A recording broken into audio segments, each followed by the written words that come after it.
In the book Kill the Boer, I make the argument that farm attacks are unique and deserving of priority treatment for a variety of reasons. One of these reasons is the fact that farm attacks are exceptionally brutal. The aptly named Blood Sisters, also known as crime scene cleanup, who have cleaned dozens of crime scenes where farm murders had been committed, stated that the terms farm attack and farm murder are misleading and that we should rather refer to these attacks as farm terror or farm torture.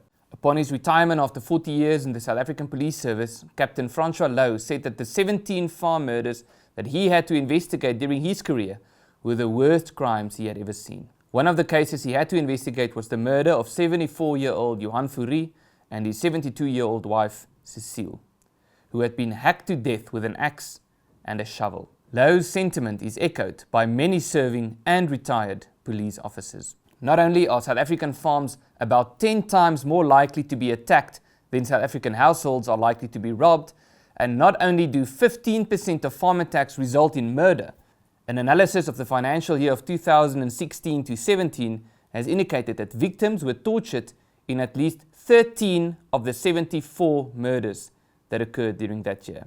This amounts to a torture to murder ratio of a disturbing 17.6%. But how exactly are these people tortured? Now I should warn you, what you are about to hear is not for sensitive viewers.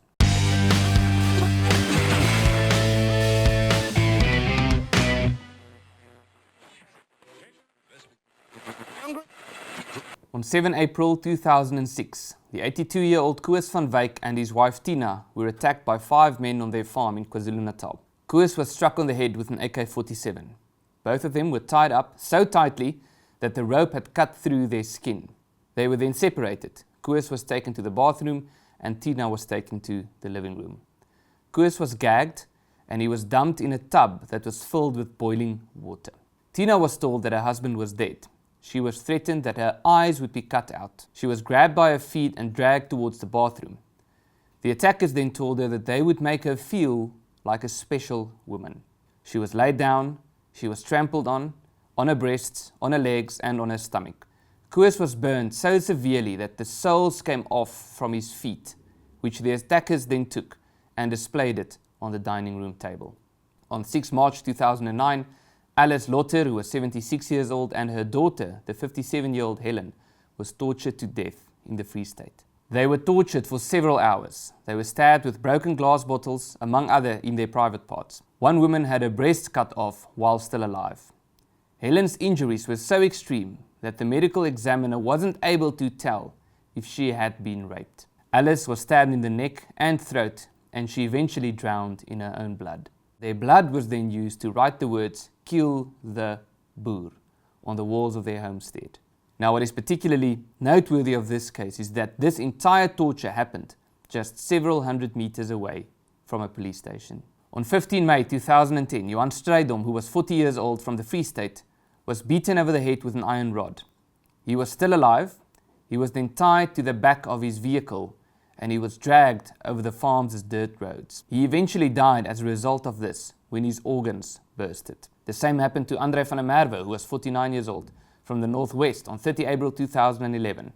He was tied to the back of a vehicle with barbed wire. On 1 October 2011, the Viana family of Gauteng was attacked on their small holding. Tony, who was 53 years old, was beaten with a golf club and a panga. He was held there until his wife Geraldine, who was 42, came home with his son Amaro, who was 12. They were separated into 3 different rooms. Geraldine was raped by 2 men and then shot in the head. Tony was tied up in the living room and then shot and killed. The attackers then filled the bathtub with boiling water. "We went to the bathroom and turned on the tap," testified one of the attackers in court. "We then went to fetch Amaru. We gagged him because he was crying. We forced him into the bath, face down, knowing that he would drown. After Amaru was dead, they sliced open the stomach of the family dog." When the 3 attackers were taken to their cell after testifying how they had murdered the Viana family, they could be heard laughing and joking with one another. On the 22nd of October 2013, David and Raleigh de Villiers, both 87 years old from the Eastern Cape, were attacked. Their blood was used to write 666 on the walls. Davy, their son, who was 53 years old, was also on the scene. His eyes were gouged out and he was left with a machete in his throat. On the 20th of March 2014, Christine Otto, who was 75 years old, was ambushed by 3 attackers. She was dragged inside the house and she was tied to the shower. The attackers then grabbed the container in which her late husband's ashes were held. They strewed the ashes over her bed and they said to her that they knew that she was alone. She was then beaten repeatedly and she was burned with a hot clothing iron.